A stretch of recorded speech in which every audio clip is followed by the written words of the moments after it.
Get ready, because what you are about to hear is not just a text. It's a calling, an awakening, a key that unlocks the invisible door between the life you have and the life you truly deserve. From the moment you were born, the world has tried to convince you of a lie, that poverty is real, that lack is normal, that money is something external, scarce, and hard to obtain. But today, that illusion crumbles, because the truth is simple, powerful, and undeniable. Poverty does not exist, except in your imagination. Based on the revolutionary teachings of Neville Goddard, this text will take you on an inner journey where you will discover the hidden code that shapes your reality. Money isn't out there. Money is a mental state, a frequency, a vivid image held with absolute faith inside the secret workshop of your mind. Are you ready to reprogram yourself? Ready to dismantle every limiting belief that has kept you trapped in scarcity? Here, you will learn to imagine with intention, to feel as if it's already real, to speak the language of abundance, and to create wealth from the only place it has ever truly existed, within you. This is not a text to passively listen to. This is a portal, a radical awakening, because when you finish, you will never again see yourself as poor. You will never again believe in limitation. You will remember that you were always rich. You had simply forgotten. Welcome to the art of imagining your wealth. This book is not a guide to getting rich, nor a manual for achieving goals, nor a recipe to improve your finances. This book is a mirror that reflects with surgical precision the state of consciousness you inhabit, and reveals without embellishment that everything you experience, abundance or lack, expansion or limitation, is nothing more than the external expression of a deeply rooted internal belief, the belief you hold about yourself. Here we will not speak of external economy but of spiritual economy. We will not study market strategies but states of being, because until you recognize that it is you, consciously or unconsciously, who determines the extent of your provision, you will continue seeking outside what can only be created from within. This book exists to remind you that you were not created to survive. You were created to express fullness. What you call wealth is not money. It is a state, an identity, a certainty, an alignment with the I am that dwells within you and knows no limitation. Money, possessions, opportunities are nothing but reflected manifestations of a sustained inner state. And if your state is confusion, fear, or unworthiness, that is what you will experience, no matter how hard you work. You won't be asked to do more. You'll be invited to be different, to remember what you already are, to boldly assume the consciousness of someone who already possesses, who already lives from their source. And in doing so, everything will change, not by magic, but by law. This book doesn't promise to make you rich. It promises something more powerful, to return to you the dominion over your world. Because being rich is not about having more. It's about becoming the cause again, and the cause has always been and will always be your state of consciousness. Imagine money inspired by Neville Goddard. We've noticed that over 80% of our viewers are not subscribed to our channel. You can support this project by pressing the subscribe button and liking the video. Thank you for inspiring us to continue creating more and better content for you. Are you ready to transform your life? Chapter 1. The Divine Origin of Wealth. Before gold gleamed upon the earth, before banks, checks, contracts, precious metals, or monetary exchanges existed, there was only one source of wealth: the consciousness of being. All that is visible is born from the invisible. There is no financial phenomenon that is not preceded by an inner cause. Anyone who wishes to understand their right to be rich must begin by shedding the idea that wealth is an external, random, or merely socio-economic phenomenon. Wealth is not the accumulation of goods, nor the result of physical labor, nor an inheritance, nor a random divine favor. Wealth is the manifestation of your sustained inner state. Therefore, the true origin of wealth is divine, because it is born from what you are in essence, creative consciousness, the I am. This is not a religious statement, although religion has touched its edges without fully penetrating it. It is metaphysical in its foundation, spiritual in its nature, and practical in its application. Wealth is not acquired, it is revealed, and it can only be revealed from the inside out. You cannot receive anything that you have not first assumed as true within yourself. This phrase contains the key to all treasures, but for this key to work, you must first understand what it means to assume from being, not from desire. Desire can often be a lack disguised as aspiration. Assumption is the recognition of your identity with what you desire. In other words, you only possess what you are. And if you desire wealth, you must first be wealthy. What does it mean to be wealth? It is not about adopting an optimistic attitude or repeating empty affirmations like spells.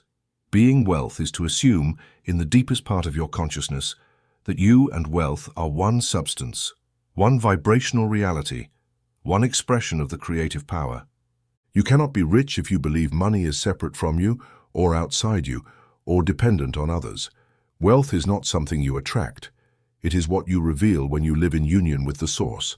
That source is the I Am. Now then, when man was created in the image and likeness of God, he was not created with a physical body, nor a Hebrew name, nor a specific culture. He was created in consciousness, and that pure, unconditioned consciousness was called I Am. God said, I am that I am. This is the foundational declaration of being, and when you say I am, you are pronouncing the name of God within you. This is not a religious symbol or poetic figure. It is a literal description of the operative reality of your consciousness. When you say, I am poor, you are taking the name of God in vain because you are associating the eternal being with a temporary condition. And that erroneous association becomes law within you, because the I am is creative, not passive. Thus, every statement that follows I am is a decree, a creation in gestation, a seed seeking to manifest. The question you must ask yourself if you wish to understand your right to be rich is not, what must I do to get more money?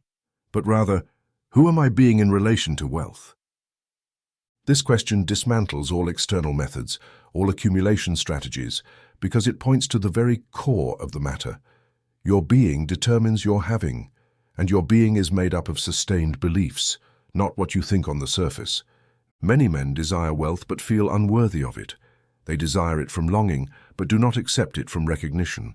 They seek it from separation, not from unity, and everything sought from separation escapes, because the universe does not give you what you desire. It gives you what you assume to be real. You must dare to assume the consciousness of that which you wish to manifest. I wrote this years ago, and it is a universal law. No one can violate it. You cannot manifest health if inwardly you identify with illness. You cannot manifest love if inwardly you perceive yourself as unworthy or lacking, and you cannot manifest wealth if you inwardly dwell in the state of fear, scarcity, or dependence. You must become the generative principle of the wealth you seek. You must be before you see. You must know before you have. Wealth is an expression of the internal recognition of your own divinity as the source of all. Let me tell you a parable. A man lived in a humble house surrounded by dry and seemingly barren land. Day after day, he prayed for God to send him fortune, looking toward the heavens, waiting for a sign. Years passed, and nothing happened. One day, while digging a well for water, he found a vein of gold beneath his own land. He had lived above it his whole life without knowing it. The wealth had been there from the beginning, but he had no eyes to see it. His consciousness did not recognize it as his. This man represents the one who waits for wealth to come from outside. Without realizing it lies beneath his own feet. The land is your consciousness, the gold is your true identity, and the well is your act of delving into the I Am.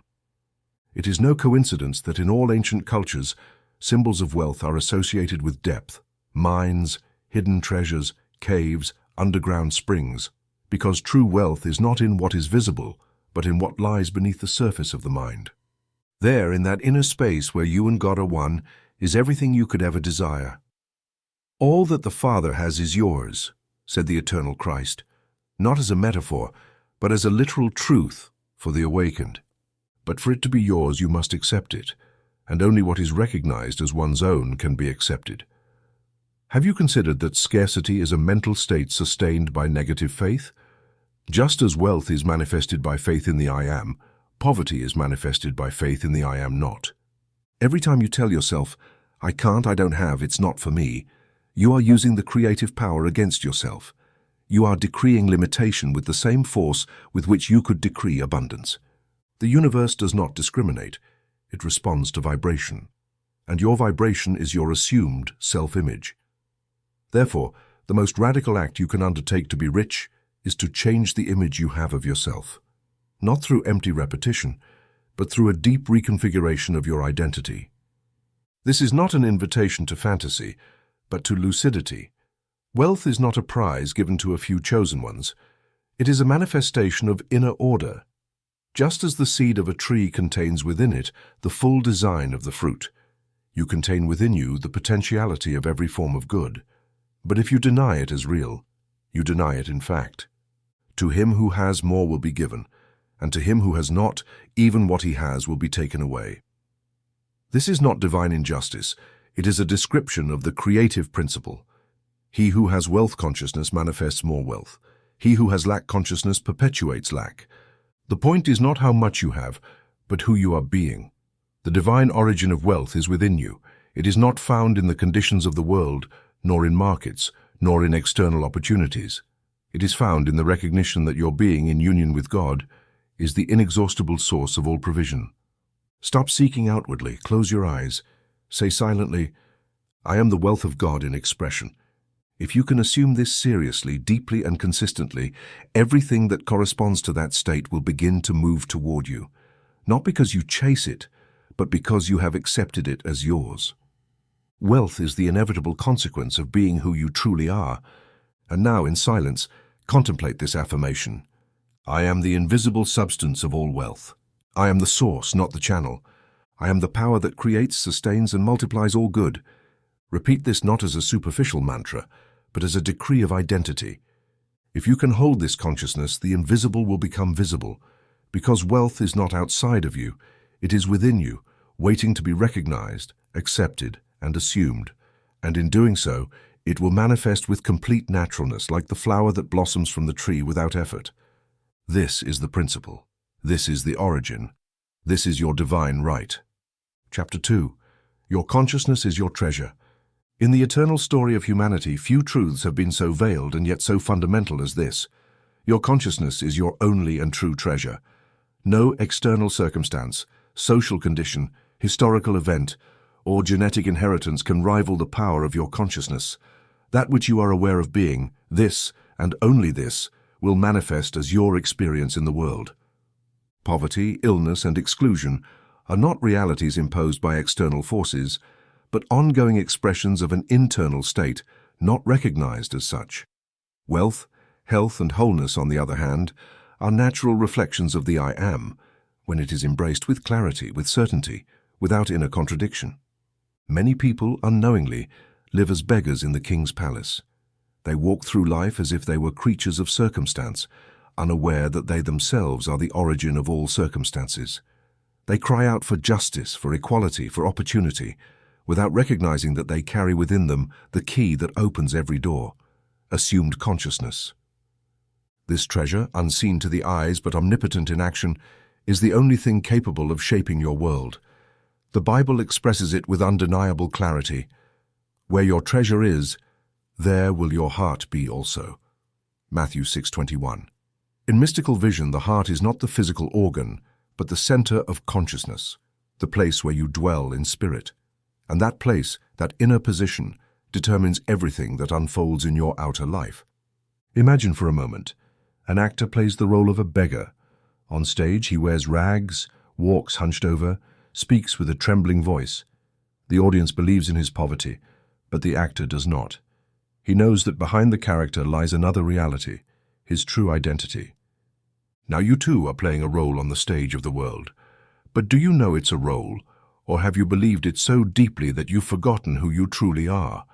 Most human beings have so confused their consciousness with the temporary role they are playing that they have forgotten their divinity. They have made poverty an identity, lack a destiny, and struggle a philosophy. And they do not realize that all they experience outside is an echo of what they have accepted within. When you assume, for instance, that money is scarce, that assumption acts as a mold over your experience. It doesn't matter how hard you work, how many jobs you take, how many strategies you adopt. If at the core of your consciousness you hold on to the idea of lack, your world will reflect exactly that.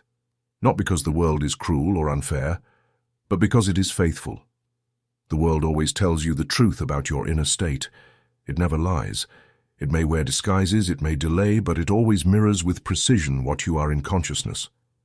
This is the unbreakable law of existence. As within, so without. It is important to understand that consciousness is not thought. Positive thinking is not enough. Thinking is an activity of the surface mind. Consciousness, on the other hand, is a sustained state of identity. You can think throughout the day that you are prosperous yet feel insecure, unworthy or limited. And it is that feeling, not the thought, that will create your experience. The universe responds to what you are, not to what you say. You can deceive the world, but you cannot deceive the law. Consciousness is a vibration, an invisible frequency, an inner tone, and everything that exists gravitates toward its match. Just as one musical note resonates with another of the same pitch, your consciousness resonates with events, people, and conditions that are aligned with it. What then must you do to transform your life? The answer is simple, though not superficial. Change your state of consciousness. But to change it does not mean to imagine something for a moment and then return to fear, doubt, or worry. To change it means to deliberately enter the desired state and remain in it, not as one who puts on a costume, but as one who moves into a new home, brings their furniture, their clothes, their books, and settles in. To live in a new state is to inhabit it in thought, in feeling, in expectation. It is to sleep in it, speak from it, act as one who already is it. I have said before and say again, with even more compassion, the state of consciousness to which you most faithfully return is the one that governs your world. Not the one you visit now and then with enthusiasm, but the one you dwell in daily with ease. If you want to change your external conditions, change your inner dwelling. If you see yourself as limited, do not expect expansion. If you see yourself as a victim, do not expect victory. If you identify as poor, do not expect abundance, not because the world denies you what you ask for, but because you deny it yourself by not accepting to be who you wish to be. Here lies the true meaning of free will. You are not free to change the world directly. You are free to change your consciousness, and the world will respond. This is the true cause. Everything else is effect. He who lives obsessed with effects, what others do, what the news says, what the market dictates, is like a ship without a rudder, carried by the currents. But he who takes the rudder of his consciousness and steers it toward wealth, toward certainty, toward goodness, will begin to see external events reorganize themselves to reflect that new state. Have you ever noticed how those who fear losing money the most are often the ones who struggle most with it, and how those who live in certainty of provision rarely lack it? This is no coincidence. It is the exact reflection of their inner states. Consciousness is selective. You cannot dwell in one state and expect the results of another. You cannot be in the state of fear and receive the blessings of love. You cannot live in the state of lack and manifest abundance. A radical change of identity is needed, not superficial, but deep, not temporary, but sustained, not reactive, but deliberate.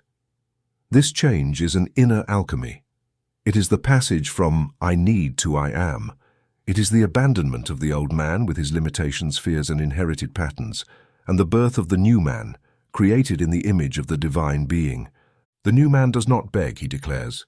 He does not wait, he assumes. He does not doubt, he knows. And that certainty, that assumed identity, is what transforms his world. Remember, you are not in the world.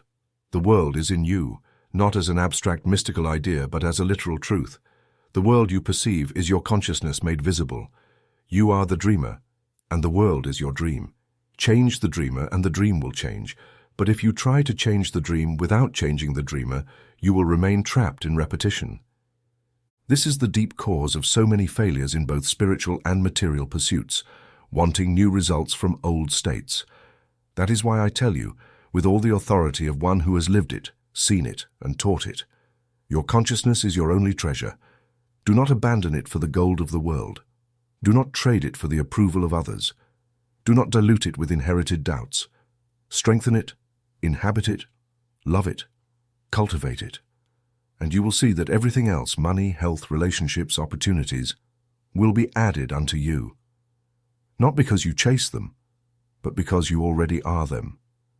Now close your eyes and silently say with understanding, I am the consciousness of wealth. I am the treasure of God made manifest. I am the cause of all good.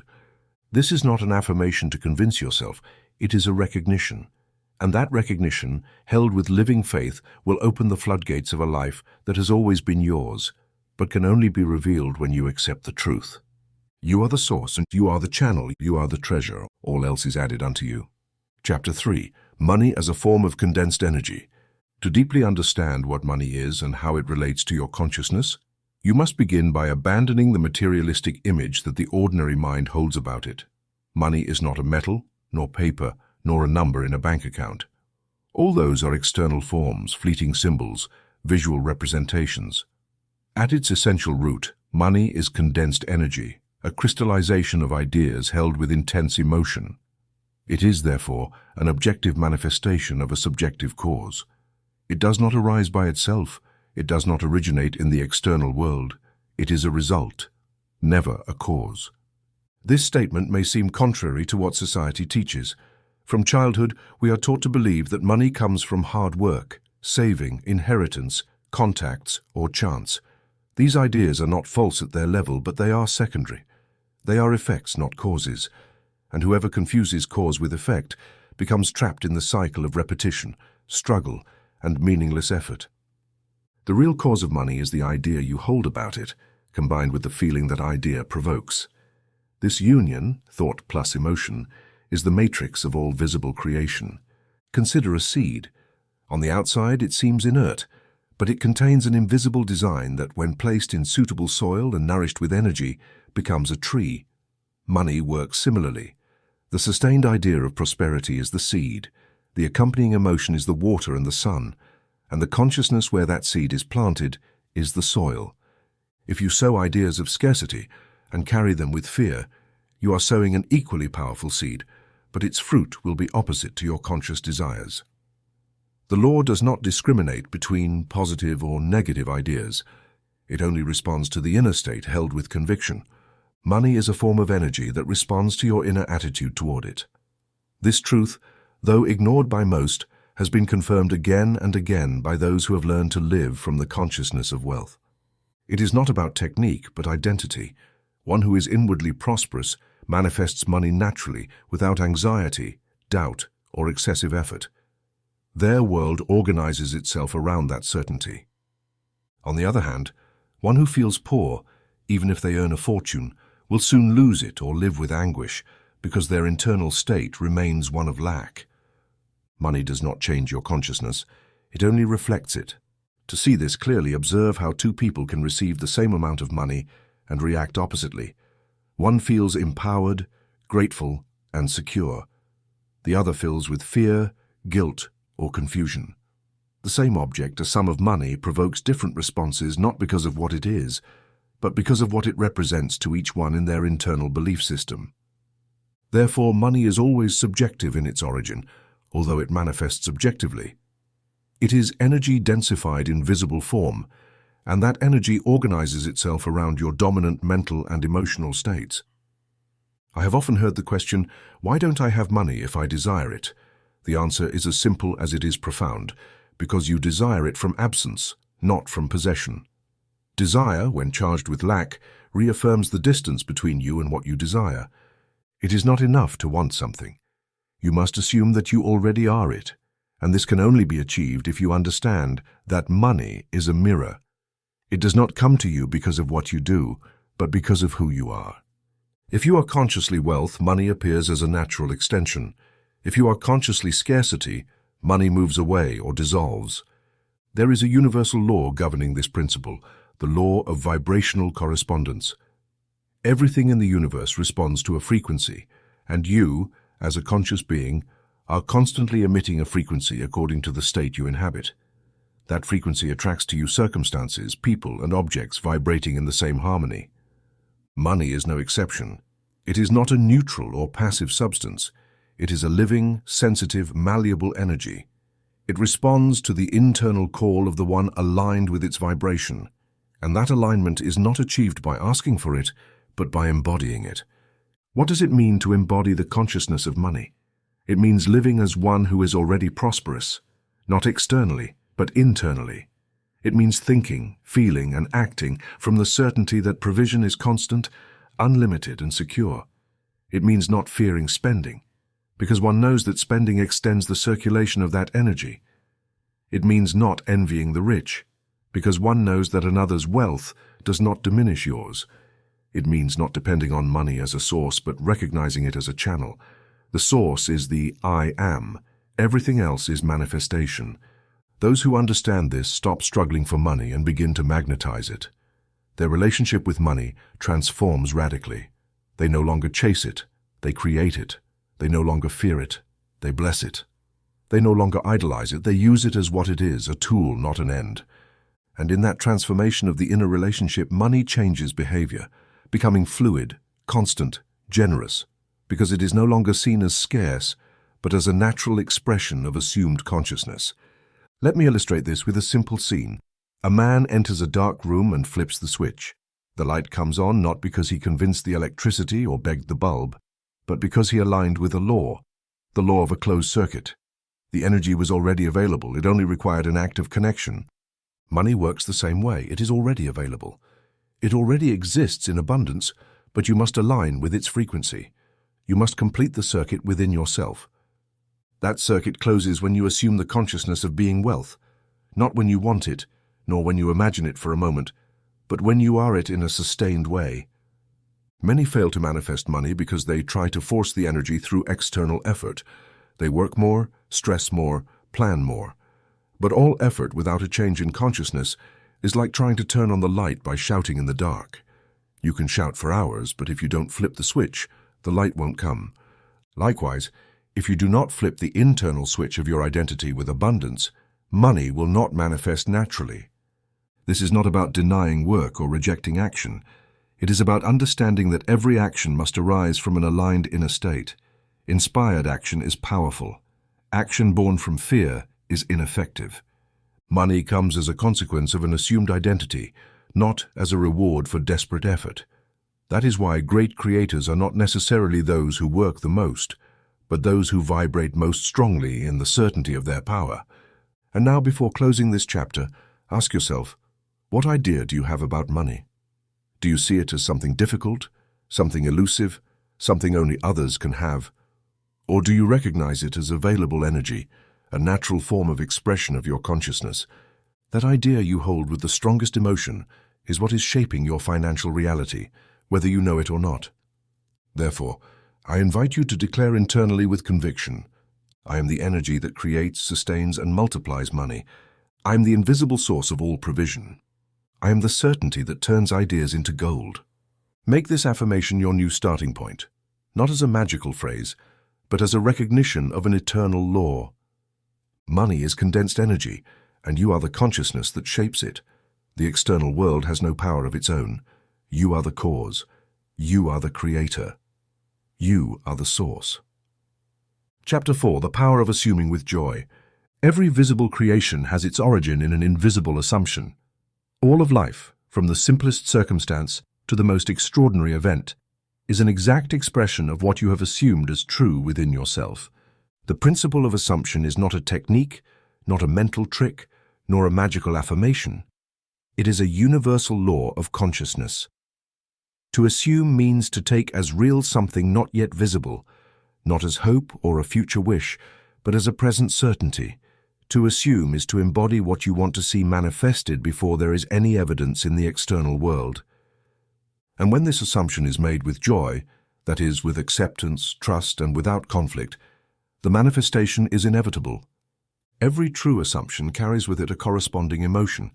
You cannot assume inner wealth while maintaining an emotion of lack. Emotion is the seal of authenticity of the assumption. You can mentally repeat an idea, but if it is not accompanied by a coherent emotional vibration, it will have no creative power. Joy is that vibration. It is the confirmation that the assumed state is being accepted in your being as real. Therefore, assume the feeling of the fulfilled desire and remain faithful to it.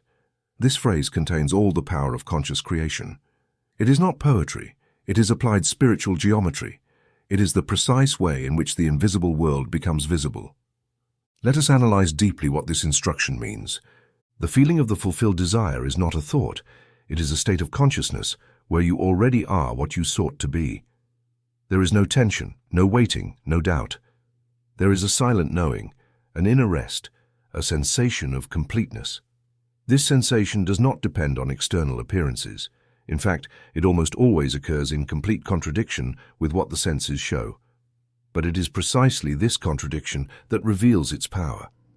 When you can hold an inner image with joy, even while the world seems to deny it, you have entered the true art of creating. Joy in this context is not emotional euphoria or fleeting enthusiasm. It is a joyful serenity, an active peace, a quiet confidence. It is not born from what you see, but from what you know. And what you know when you have correctly assumed is that the reality you are internally must sooner or later express itself in the external plane.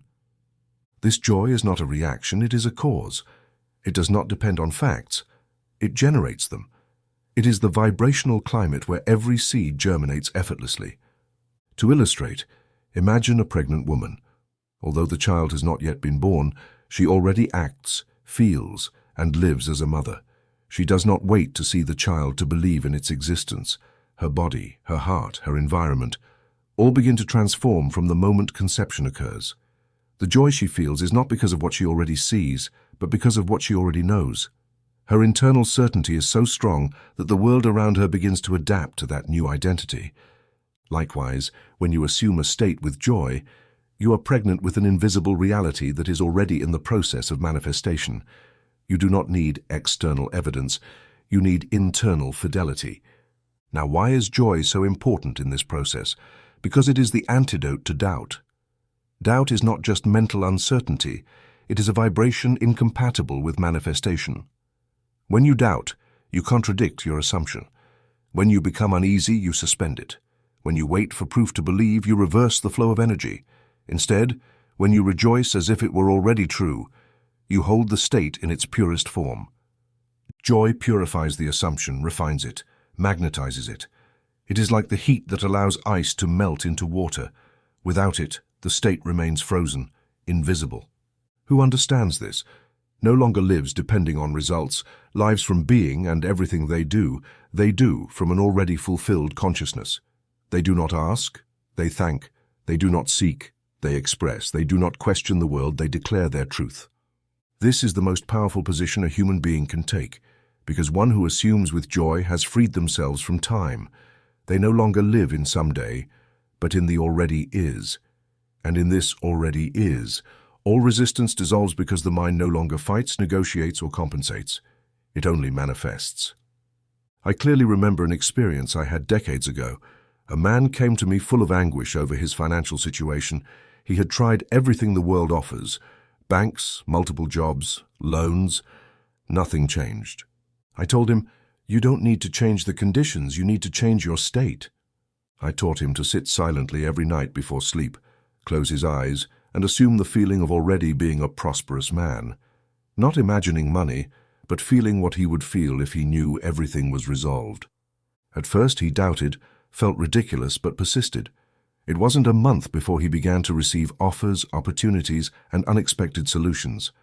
The external changed because the internal had transformed. This testimony is not isolated. It is the confirmation of a law. The world faithfully responds to sustained emotion. That is why I repeat to you, assume the feeling of the fulfilled desire and remain faithful to it. This permanence is crucial. It is not enough to enter the state for a moment. You must live in it, inhabit it, breathe it, make it your new internal home. And when the external world still does not reflect it, do not abandon it. That is when you must be strongest, because the transition between the invisible and the visible requires continuity. It is like a photograph developing in a darkroom. If you interrupt the process, there will be no image. And now I invite you to practice this. Close your eyes. Imagine a scene that implies your desire has already been fulfilled. Do not just see it. Feel inside what you would feel if it were already true. How would your breathing be, your posture, your way of speaking? Stay in that scene not as a spectator, but as the protagonist. Make it real, make it yours. Then, upon opening your eyes, act as one who already is that. It is not about pretending, it is about being coherent. This coherence between your internal state and your external action is what accelerates manifestation. Remember always, the world does not give you what you ask for. It gives you what you already are in consciousness. And what you are in consciousness is revealed by what you assume with joy. Therefore, do not fear to assume greatness. Do not fear to assume abundance. Do not fear to assume what your heart longs for. You are not stealing anything. You are remembering who you are. And when you do it with joy, not from lack but from joyful acceptance, everything in the universe conspires to confirm your faith. Declare it now with inner authority. I am the joy of the fulfilled desire. I am the embodied certainty. I am wealth in action, and remain faithful to it, not until it happens, but because it has already happened in your inner world. That fidelity is what creates the bridge between worlds, not effort, not struggle, not waiting, but joyful fidelity to the assumed state. Therein lies your power, therein lies your treasure, therein being lies all that apparently is missing. Do not seek it outside. Assume it within and rejoice, because all that you assume with joy is already yours. Chapter 5. Faith is your only currency. The modern world is obsessed with accumulating physical coins, with expanding numbers in bank accounts, with access to material goods as proof of security. But there is a currency that transcends all the economies of the world, one that neither inflation nor crisis can devalue, one that operates on all planes, both visible and invisible. Faith is not a metaphor, it is a literal statement. Faith is the only valid currency in the bank of reality. With it, you can buy what money can never guarantee: certainty, direction, provision, conscious creation. Without it, even the greatest external fortune is insufficient to sustain a state of true fullness. Those who understand that faith is their true wealth no longer chase signs of well-being, they embody them. They live from an internal position of abundance, not because evidence supports it, but because their certainty has decreed it as fact. This is the faith I speak of. It is not the faith that wavers or waits or pleads with a distant deity. It is the faith that knows, that declares, that affirms, that acts as one who has already received. The faith from which all true wealth springs is neither an emotion nor a moral stance. It is a living energy, an inner movement that activates the flow of possibilities into the realm of experience. To clarify, I quote plainly from each according to their faith, Matthew 9:29. This statement has no conditions. It does not say to each according to their effort, nor to each according to their merit, nor to each according to their education. It says according to their faith, because faith is the bridge between the invisible and the visible. It is not the power to make something happen. It is the power to know that it has already happened on the plane that matters. Faith does not produce the result. It reveals it, brings it to light, allows it because the result already exists, but is waiting for a consciousness that assumes it as its own. And that consciousness is faith. Most human beings do not live by faith, but by calculation. They weigh possibilities, study scenarios, project statistics, all that may be useful on a functional level, but it is irrelevant for conscious creation. Faith does not ask how, it affirms I am. It does not wait for guarantees because it is itself the guarantee, and by being so, it shapes the invisible. Every act of authentic faith is a silent decree that reorganizes the world. You do not need to understand how what you have assumed will happen. You only need to believe so firmly that the how becomes a minor detail. Consider this principle. Faith is not a mental condition, but an existential stance. It is the foundation of all you do, think, and decide. Even if you are not aware of it, you live according to your faith. If you have faith in failure, that is what you will create. If you have faith in scarcity, that is what you will perpetuate. It does not matter what your superficial mind says. The universe responds to vibrational faith, not to superficial desire. That is why it is not enough to want something. You must know it is already yours. That is operative faith, the creator faith, the faith that moves mountains, not because it pushes them, but because it no longer sees them. I have taught for years that faith is the very substance of things hoped for. It is not an emotional conviction. It is a vibratory substance. It is the energy that, when condensed, gives rise to form. Just as steam becomes water, then ice, faith becomes tangible experience. But for that to happen, it must be pure, without mixture. It cannot coexist with constant doubt. You cannot affirm one thing and live emotionally in its opposite. That duality cancels faith. True faith does not waver, oscillate, or negotiate. It knows, and in that knowing lies the seed of all wealth.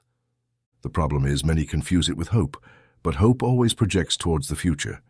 It says, someday perhaps if God wills. Faith, on the other hand, says, it is now because I am. Hope can console, faith transforms. Hope waits for a miracle, faith performs it. This difference is crucial because the one who lives waiting postpones forever. The one who lives by faith manifests. Faith is certainty in motion, it is assumed identity, it is embodied vision, and in that movement the miracle occurs, not as something extraordinary, but as the natural result of a consciousness aligned with truth. Remember, the world does not respond to your pleas but to your state, and your state is determined by the faith you hold as true. You can repeat affirmations all day, but if they are not backed by living faith, they will produce nothing. Faith is the fire that gives life to the word. Without faith, the word is empty. With faith, the word is creative. That is why the I am rich that comes from a consciousness of certainty generates wealth. And the same I am rich said from lack becomes a useless lament. The key question then is not do I have faith, but in what do I have faith? Because you are always believing in something. Even doubt is a form of inverted faith. Fear is faith in destruction. Worry is faith in chaos. Resignation is faith in failure. But if you can observe this without judgment, you will see that your entire life has been a manifestation of the faith you have held consciously or unconsciously, and that gives you a tool of immeasurable power. You can change your world by changing the direction of your faith. How is this achieved? First, by recognizing that your inner world is the only cause. Second, by deliberately choosing which beliefs you want to hold. Third, by repeating and feeling those beliefs until they become convictions. And fourth, by acting from that new certainty, without doubt, without asking when, without needing external confirmation. When your faith is stable, the world begins to move accordingly, not because you force it, but because you have determined it. And when the world does not yet reflect it, do not regress your state. Stand firm. That inner fidelity is the true sacrifice the scriptures speak of. It is not renouncing the material, but renouncing doubt. It is not fasting from bread, but from fear. It is not punishing the body, but the ego that wants to control. Faith does not require suffering. It requires constancy. And that constancy opens doors that logic cannot touch. Close your eyes, breathe calmly. Feel now, not as desire, but as certainty. I am the faith that creates all. I am the currency that pays for all wealth. I am the security in the invisible. Make this declaration your new economy. Do not measure your worth by what you have, but by what you believe yourself to be. That is your true account. That is your only capital.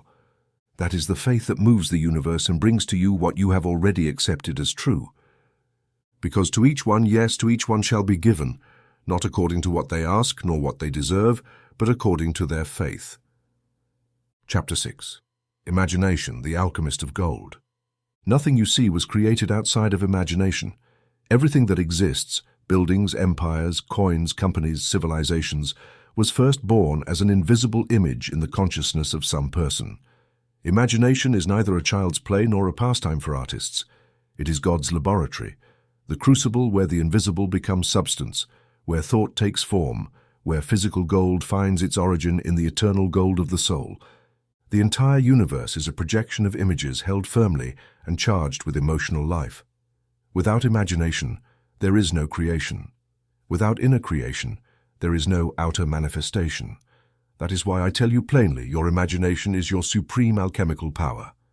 Ancient alchemy sought to transform lead into gold through physical processes, but true alchemy is spiritual. It transforms an idea into experience, a state into substance, a vision into matter. The gold man seeks is not in mines, vaults, or markets. It is in his imagination.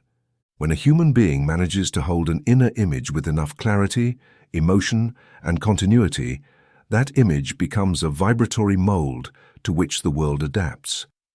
Not because the world obeys whims, but because it responds to internal states assumed as reality. Imagination is the matrix where all futures are conceived. It is the birthing room of time. There is no event in human history that was not preceded by an imagined scene. You yourself now live the consequences of your past imaginations. Some you remember, others you do not. Some were voluntary, many were automatic, but all of them, without exception, have helped shape your current experience. If you live today in scarcity, it is not because you lack ability, luck, or contacts, but because on some level you have imagined and sustained a state of limitation. And if you want to change it, you don't need more effort, but more directed imagination. Understand this well. Imagination is not passive. It is not limited to representing what already exists. It is active, creative, causal. It is the force that shapes the formless. It is the light that projects the film onto the screen of experience. Just as a flashlight projects an image according to the slide it contains, your imagination projects your life according to the images it holds. There is no exception to this law. Whoever imagines from lack manifests scarcity. Whoever imagines from fullness manifests abundance. Not because imagination brings it, but because it is already what it creates. This implies a profound responsibility, because your world is not the result of others, nor destiny, nor chance. It is the direct result of your ability or inability to imagine consciously. Every thought charged with emotion that you hold forms an energetic structure that over time manifests. And this structure does not need external conditions to operate. It creates the conditions itself. What you imagine with enough faith appears, not always in the form you expect, but always with vibratory precision. I remember a young man who heard me speak about this principle at a conference. He was unemployed, without formal studies, without contacts, but he had a vision. Every night before sleeping, he began to imagine himself signing contracts, attending clients, walking in his own office. He did not do it to distract himself, but fully aware that this act was causal. He held the image, felt it real, repeated it with joy. In less than a year, without apparent logical explanation, he had created a profitable company, attracted investors, and completely transformed his reality. What changed? His imagination. What was the first thing activated? His internal image. Everything else was consequence. This example is not isolated. It is the practical confirmation of an eternal law. Whatever you ask for in prayer, believing you have received it, you will receive it. Mark 11:24. This phrase has been misunderstood by many. It does not refer to a verbal prayer, but to an imaginative prayer, not a request, but an assumption, not waiting, but acceptance. Imagining as if it were already true is the true prayer. It is the language the universe understands, because the universe does not listen to words. It responds to vibrations. The key is to hold the image. It is not enough to imagine once. Creation requires continuity. Just as a seed needs constant water, your image needs continuous attention, not from effort, but from naturalness. You must live in that image as one who already inhabits it. Speak from it, act from it, think from it, not as a punctual exercise, but as a new identity. Because you don't attract what you imagine, you become it. And as you become it, the world responds. This requires inner discipline. You cannot hold an image of wealth if you spend the day fearing poverty. You cannot imagine success while identifying with failure. Imagination must be exclusive. It cannot mix with constant doubts. You must learn to select your internal images as you select your food. Not everything that comes to mind is useful. Not every scene is worthy to be sustained. You are the guardian of your inner world, and as such must allow only what you wish to see manifested. If your mind scatters, bring it back. If doubt appears, do not feed it. If impatience tempts you, remember that everything manifests in its time. And meanwhile, remain in your image as one who already has it. That permanence is the real alchemy, because it transforms the subtle into the concrete, the invisible into the visible, the dreamed into the lived. There is no limit to what you can create with your imagination. No external condition limits it, no matter your age, your history, your current situation. Imagination is free, and that freedom is your greatest power. You can start right now to create a new world within you. You can project a scene that represents your highest expression, and if you hold it faithfully, you will see the world begin to move to materialize it. Now close your eyes. Choose one scene, just one, that clearly represents what you desire. Don't analyze it. Don't question it. Just live it. Breathe into it. Feel it as already yours, and then, opening your eyes, live as one who already has it. This is not about pretending, it is about embodying. And as you walk in that identity, declare with inner firmness, I am the imagination that creates all. I am the alchemist of invisible gold. I am the sustained vision that transforms the world. Because the gold of the world is not outside, it is within you, and your imagination is the sacred fire that reveals it. Keep the image alive, hold the mold, protect the vision, and all you call miracle will become law, not by chance but by conscious creation, because you are, have always been, and will always be the alchemist.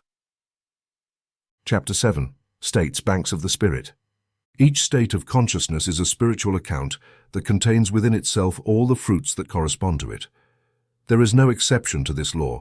Each state exists as a complete energetic structure, as a vibrational field with its own content. People, situations, experiences, resources. And you, as a conscious being, are not permanently bound to any of them. You are free to enter and exit these states as one changes rooms in a great house. Wealth is not in the world. It is in the state of consciousness you choose to inhabit. This idea, if deeply understood, completely reconfigures your relationship with life. You no longer seek money, opportunities, or success as objects separate from you, scattered in the world waiting to be reached. You understand that all of that is the content of a specific state, and by inhabiting that state, its content will be added to you, not by chance, not by effort, but by vibrational correspondence. Just as one who enters a bank account can access what is inside, you access the fruits of the state you faithfully maintain. States are not abstract ideas. They are operative realities. You are right now in one, whether you know it or not. That state defines how you perceive the world, how you interpret events, how you react, how you decide. Everything you consider your life is the expression of your dominant state. You can change circumstances, move objects, modify your environment, but if you do not change your state, nothing will change at its core. It is the state that determines results, not your isolated actions or fragmented intentions. Only the sustained state has creative power. To understand this, observe a common experience. Two men in the same city with the same external conditions live radically different lives. One prospers, expands, and radiates certainty. The other struggles, doubts, and retreats. What distinguishes them? It is not education, luck, or context. It is the internal state each one has chosen to operate from. One inhabits the consciousness of wealth, the other that of scarcity. And each accesses what is in their vibrational account. The world does not reward merit. It responds to states. I have said many times that the world is nothing more than your objectified consciousness, but it is necessary to clarify that this consciousness organizes itself into states as levels or spheres. It is not about having consciousness in the abstract, but about being a specific version of yourself.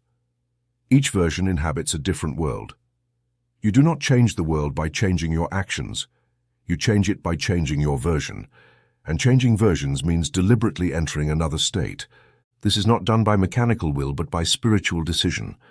How do you access a new state? Through the deliberate act of assuming. To assume is not to pretend. It is to embody, to say internally, this is who I am. Not as an empty affirmation, but as a living identification. The state of wealth, for example, has very clear characteristics: certainty, tranquility, generosity, openness, gratitude. If you want to access it, you must adopt these qualities, not when money arrives, but now. Because money does not create the state manifests money.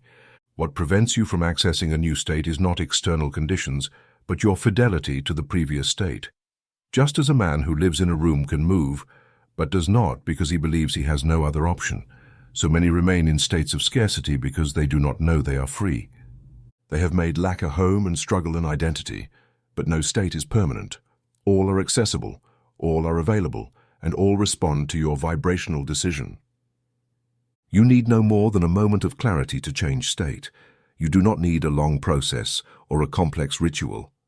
You only need a moment of inner integrity where you decide to leave the old identity behind and assume the new one. That moment is sacred. It is your true baptism. It is the instant you die to the old man and are born to the new. Not because you say it, but because you live it. Because you begin to feel, think, speak, and act from the new state. Remember, you do not do to be. You are, and then you do. Doing flows from being. If you are inwardly abundance, all you do will be an expression of that state. You will not be trying to create wealth from lack, but manifesting wealth from wealth. This is the great difference between acting from need and acting from fullness. The first generates more emptiness, the second inevitable expansion. Now it is not enough to enter the state once. You must inhabit it, nourish it, protect it. Every state competes with others. Your old beliefs will try to pull you back into their domain. The voices of the past, emotional memories, conditioned reflexes, all will activate to claim you. But if you remain faithful to the new state, those echoes dissolve, and the new state becomes your base. Then you no longer need to affirm it. You are it, and what you are, the world cannot deny you. Make this truth your practice. Every morning upon waking, ask yourself not what you have to do today, but in what state you will live today. That choice will determine your whole day, not because facts change, but because you will change your perspective. And from that new perspective, everything reorganizes. Each state is a complete structure. You do not need to control the details. You only need to choose the state. The rest comes as a natural consequence. Close your eyes, breathe deeply, declare with understanding, I am the one who inhabits the state of wealth. I am the custodian of the banks of the spirit. I am the consciousness of abundance made form. Make this declaration your internal home. Do not repeat it without soul. Feel that you are already there. Do not wait for permission. Choose and remain, because each state has its fruits, and you can only harvest what you have sown internally. No exceptions, no tricks, only law. And the law is perfect. In the bank of the spirit, only those who have entered the state collect payment. Everything else is illusory debt. Only the one who is receives, and you already are. You only need to accept it. Chapter 8. Generosity is the key to multiplication. In human consciousness conditioned by scarcity, giving seems like a loss. It is conceived as a subtraction, a decrease, a reduction of what one has. This is the logic of the external world. If you have 10 and give 1, you are left with 9. But in the world of the spirit, in the kingdom of being, in the living mathematics of I am, giving is not subtraction. It is multiplication. It is not renunciation. It is creation. It is not impoverishment, it is expansion.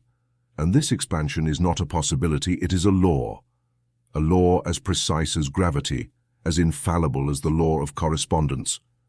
Give not from scarcity, but from the knowing that you have in abundance. True generosity is not measured by the amount given, but by the consciousness from which it flows.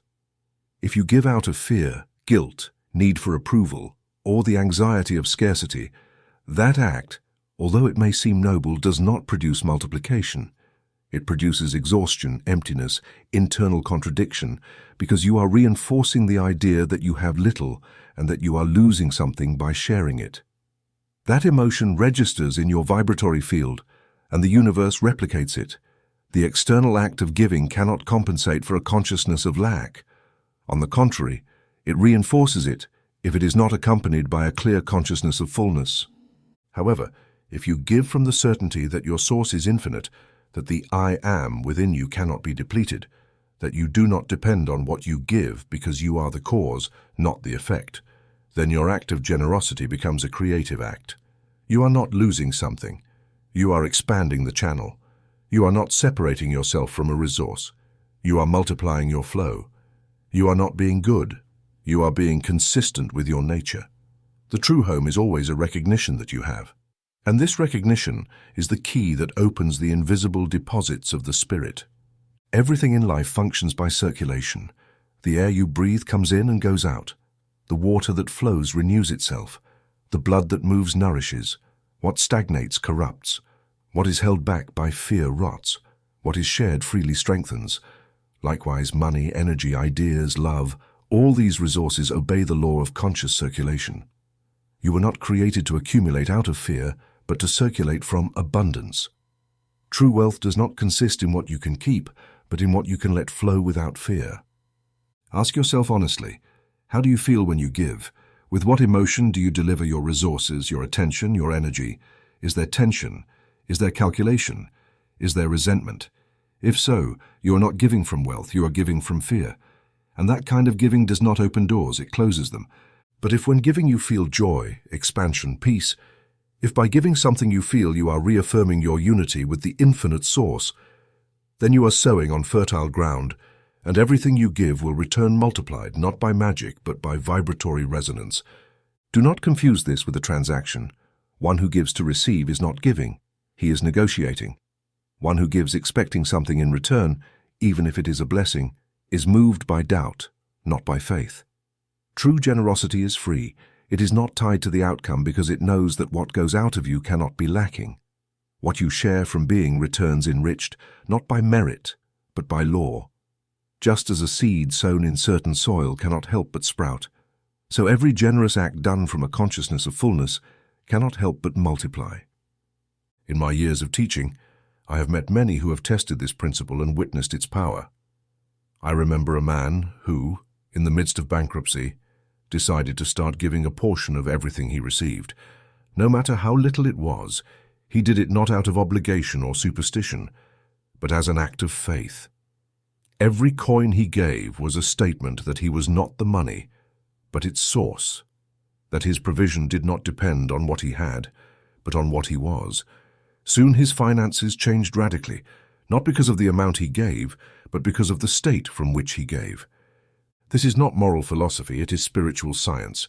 The energy you emit is the energy that reproduces, and when you give joyfully, you are telling the universe, I do not need to hold back. My source is unlimited. And that affirmation, sustained by actions, transforms your vibration, and that vibration creates your experience.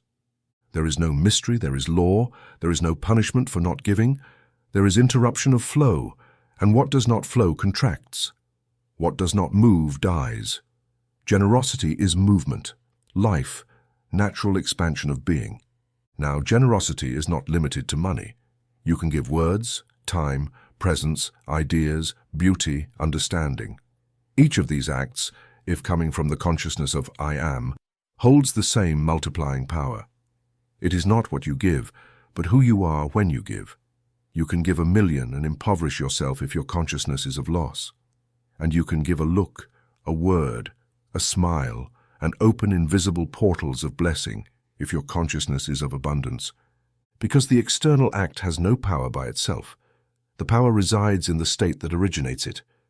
Become aware of this. Every time you give, you reveal your state. Are you giving like someone afraid of running out, or are you giving like someone who knows there will always be more? Do you give out of duty? Do you give out of pressure? Or do you give because you recognize that you are the source? That is the question that determines the charity of your sowing. Not whether you give much or little, but whether you give from I am or from I need. One creates, the other perpetuates scarcity. I invite you then to make every act of generosity a ritual of abundance. Do not give out of habit, social pressure, or inherited beliefs. Give as one who extends the river carrying the water of their own source. Give with awareness, intention, and joy, and when you give, silently affirm, I am the source that gives without fear. I am the abundance that circulates. I am the wealth that multiplies by sharing. Make this truth your practice. Every time you give, do it as one who reaffirms their wealth. Do not seek reward. Live as one who is already rewarded. Because generosity is not an ethical act, it is a creative act. And everything you give will return to you multiplied. Because the universe cannot resist the frequency of one who gives without fear, not out of charity, but out of consciousness. That is the law, that is the key, that is true multiplication. Chapter 9. Wealth without guilt or struggle. For centuries, humanity has nurtured a deeply mistaken and corrosive idea that wealth is a form of selfishness, a manifestation of greed, or the exclusive fruit of exhausting effort. This idea, when accepted without question, has created generations of men and women divided within themselves. On one hand, they desire to prosper. On the other, they feel guilt for it. On one hand, they seek to improve their living conditions. On the other, they believe they only deserve it if they suffer to obtain it. This internal conflict sabotages any sustained attempt to manifest true abundance. And as long as that guilt is not eradicated at its root, wealth cannot express itself freely and naturally. The guilt about the desire for wealth is not innate, it is taught. It is the result of distorted interpretations, both religious and cultural, that have confused humility with poverty and virtue with scarcity. But the truth is that wealth, when properly understood, is not contrary to God, nor to the Spirit, nor to the common good. It is, in its purest form, the natural expression of a soul living in harmony with its origin. The child of God, when living from their truth, cannot be poor. They cannot be limited, cannot be dependent, because the truth of that child is not the flesh, nor the name, nor the personal history, but the I am, the eternal source of all creation. Struggle as a means to obtain wealth is another mistaken idea that needs to be redeemed. Physical or mental effort is not the real path to provision. It may produce partial results, but rarely sustainable and never truly satisfying. True wealth is not the product of sweat, but of consciousness. It is not the consequence of accumulated merit, but of assumed identity. It does not come from doing, but from being. And when one has fully assumed their being, doing becomes joyful expression, not sacrifice. Then work is not struggle, but a channel, not imposition, but a dance. Because the rich soul does not work to survive, but to express. Releasing the guilt associated with wealth is essential to fully manifest it. It is not enough to desire it or to affirm it. It is necessary to heal the inner roots that silently reject it. Many people claim to want to prosper, but in their hearts they believe it would be wrong, immoral, or dangerous. They have been conditioned to think that it is easier for a camel to pass through the eye of a needle than for a rich person to enter the kingdom of heaven, without understanding that this parable speaks of the state of consciousness operated, not of wealth itself. It is not abundance that is condemned, but the exclusive identification with it as if it were the only goal. When this is understood, the conflict dissolves. Being rich is not selfish. Being rich is consistent with the divine nature that dwells within you. Does the sun apologize for shining? Does the flower feel guilty for its beauty? Does the vigor apologize for flowing? The full expression of who you are is not arrogance, it is obedience to divine design. You are not here to survive, to conform, or to endure. You are here to express, to expand, to radiate. And wealth, not only economic, but in all its forms, is part of that expression. When you prosper from the consciousness of I am, everything around you rises. You are not taking from anyone. You are confirming the abundance of all. Struggle, on the other hand, has been unfairly glorified as if it were a necessary condition for the reward. But the Spirit does not need to struggle to manifest. The Spirit simply says, "Let there be light," and there is light. So too, when you assume your divine nature, you do not need to convince the universe. What you need is to become what you desire, and that transformation requires no struggle, but surrender. No violence, but fidelity, no weariness, but alignment. Effort born of fear can produce visible results, but effort born of love produces miracles. Understanding wealth as a natural right completely changes the relationship with it. It is not a prize, not a privilege, not an accident. It is a state of consciousness to which you have full access when you stop denying yourself. Just as breathing is your right, so is prospering. You do not earn air, you receive it. Likewise, provision is always available. What prevents its manifestation is not its absence, but your internal state of rejection, fear, and learned unworthiness. But all this can be transformed, not by effort, but by decision, acceptance, and surrender to the I am. I've said many times, everything a person sees is because they cannot see beyond their state. If their state is struggle, they will see a hostile world.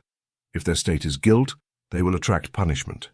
If their state is full worthiness, they will see provision everywhere. The world is neutral. It does not give you what you ask with your lips, but what you vibrate with your soul. And if your soul vibrates in struggle, money will be a conquest. But if it vibrates in peace, money will be a natural consequence. That is why I invite you to heal, not your bank account, but your consciousness, not your effort, but your belief. Free yourself from the idea that suffering makes you worthy. Free yourself from the myth that the rich are selfish by definition. Free yourself from the pattern that you must prove something to deserve. You already are, you already have, you already can. The only door that separates you from wealth is your belief that you are separate from it. But you are one with the source, and the source is wholeness. Declare it now, not as hope, but as assumed truth.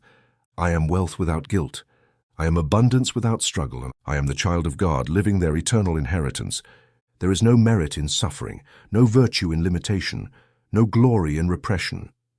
Glory is in fully expressing oneself, in expanding without fear, in prospering without shame. Because every time a soul assumes their wealth without guilt or struggle, they testify to the world that God is not scarcity, but fullness. Not sacrifice, but creation. Not distance, but presence. And you, living from this truth, become the living testimony that heaven is not far away, neither later nor outside, but here, now, within you. Chapter 10. The True Purpose of Wealth. Wealth, when not understood in its spiritual dimension, easily becomes an idol, a burden, a trap. Many chase it as if it were the ultimate goal of existence, as if accumulating it would grant them identity, security, or personal worth. Others reject it warily, as if it were incompatible with the purity of the spirit, a threat to the soul, an inevitable moral corruption. Both extremes, the worship of gold and the fear of it, are symptoms of the same ignorance, the ignorance of purpose. The purpose of wealth is not to possess, not to control, not to prove. The purpose of wealth is to expand, to radiate, to reveal, because everything that flows from the consciousness of the I Am carries with it the seal of the eternal, beauty, order, service, conscious expression. When a person understands this, they cease to be a fearful accumulator and become a living channel of creation. They do not hold on out of fear of loss, nor cling out of anxiety. They do not measure their worth by what they have, but by what they express. And this expression is inexhaustible because it does not depend on external reserves, but on their intimate union with the inexhaustible source of being. True wealth, then, is not measured in numbers, properties, or visible achievements. It is measured in the capacity to channel. The truly rich person is not the one who has the most, but the one who lets the most flow. And that flow is not limited to the material. It includes ideas, beauty, solutions, inspiration, opportunities, care, service. A rich soul is not one who silently hoards, but one who transforms the world by their mere presence, because their wealth is not in what they keep, but in what they radiate. This principle radically transforms the relationship with money and all resources, because they are no longer seen as ends in themselves, but as tools to manifest more life, more truth, more voice. Money then becomes a brush, the business an instrument, the project a channel. Everything you touch, if it comes from a rich state of consciousness, becomes a vehicle for something greater than you, and that greater thing is being itself expanding in new forms. When you understand that being rich is not accumulating but creating, all anxiety ceases, because you no longer need to defend what you have. You become a source, not a reservoir. And a source does not fear running dry because it does not draw from a finite bottom. It flows from the inexhaustible. Likewise, when you live from the truth of the I Am, you discover that you can give without diminishing, expand without losing yourself, serve without exhausting yourself, because every act of conscious service is an affirmation of your divine nature, and that nature does not weaken by sharing, it strengthens. The true purpose of wealth is to reveal the abundance of the Spirit in the world, not as doctrine, but as lived experience. Every time you manifest an idea in beauty, every time you transform a need into a solution, every time you turn a vision into reality, you are fulfilling that purpose. And that fulfillment generates joy, expansion, meaning, because the soul is not here to possess things, but to embody the eternal in the temporal, not to hold on, but to radiate. When this purpose is understood, wealth finds its place. It no longer becomes obsession or obstacle, it becomes expression, and that expression is as natural as a flower blooming, as the sun shining, as the river flowing. It is not a merit, nor a conquest, nor a privilege. It is simply the result of being who you truly are. And that truth cannot express itself in misery, scarcity, or fear, because the I Am knows no limits. That is why I have said, the world is your mirror. If you see poverty, look within yourself for the state that projects it. But I also tell you now, the world can be your canvas. If you dwell in wealth, you will paint upon it with gold, not necessarily physical gold, but spiritual gold, ideas that illuminate, actions that uplift, works that transform. This is the true inheritance of the Son of God, to be a conscious creator, not out of vanity, but out of purpose. At this point in your journey, you have seen that wealth is not a goal, but a reflection. That it is not outside, but inside. That it is not obtained, but expressed. And now you understand that this expression has no other purpose than the expansion of good, because good is not morality, but vibration. And where that vibration is maintained, everything flourishes. Not because you must force it, but because it is law. Close your eyes, breathe deeply. Feel in the deepest part of your being the truth that inhabits you. I am purpose manifested. I am wealth that radiates life. I am the channel through which the spirit multiplies. Ask for nothing more. Declare, I wait no longer. Act from what you already are and watch how everything in your world reconfigures, not because you control it, but because you inspire it. Not because you dominate it, but because you contagiously uplift it. Just as fire ignites everything it touches, so does your rich state of consciousness ignite all it reaches. This is the destiny of man, not to survive but to reveal, not to accumulate but to express, not to limit but to expand. And wealth is the language of that expansion. Do not fear it, do not worship it. Use it as one uses the sacred word to create, to heal, to illuminate. Because the world does not need more accumulators. It needs conscious creators. And you have remembered in this reading that this is what you are. Now go and create.